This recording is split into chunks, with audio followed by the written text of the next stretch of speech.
எப்போல்லாம் சிம்பிளாக சமைக்கணும்னு நினைக்கிறோன்னா அப்போல்லாம் இந்த வெரைட்டி ரைஸ் கூட நான் செய்கிறது இந்த முட்டை தொக்கு தான். இது இந்த தயிர் சாதம், ரச சாதம், அதுக்கப்புறம் சாம்பார் கூடலாம் வச்சு சாப்பிட டேஸ்ட்டு சூப்பராக இருக்கும். அது எப்படி செய்யலான்னு பார்க்கலாமா?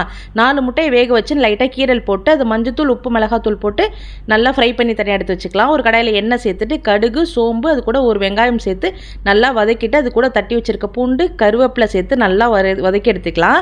இது கூட 2 தக்காளி நான் அரைச்சி சேர்த்துருக்கேன். அதையும் நல்லா பச்சை வாசனை போகிற அளவுக்கு நல்லா வதக்கிட்டு இது கூட 1/4 டீஸ்பூன் மஞ்சத்தூள், 1 ஸ்பூன் அளவுக்கு தனி மிளகாத்தூள் சேர்த்துருக்கேன். தேவைக்கு ஏற்ற மாதிரி உப்பு சேர்த்துட்டு இதை நல்லா வதக்கிட்டு இதுக்கு தேவையான அளவுக்கு கொஞ்சமான தண்ணி சேர்த்துக்கிறேன்.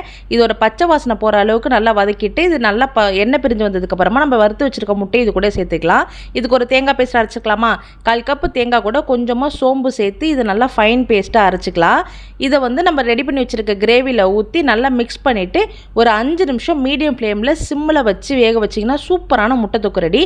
கடைசியாக கொஞ்சமாக கொத்தமல்லி தூவி இறக்குனா சூப்பராக ரெடி.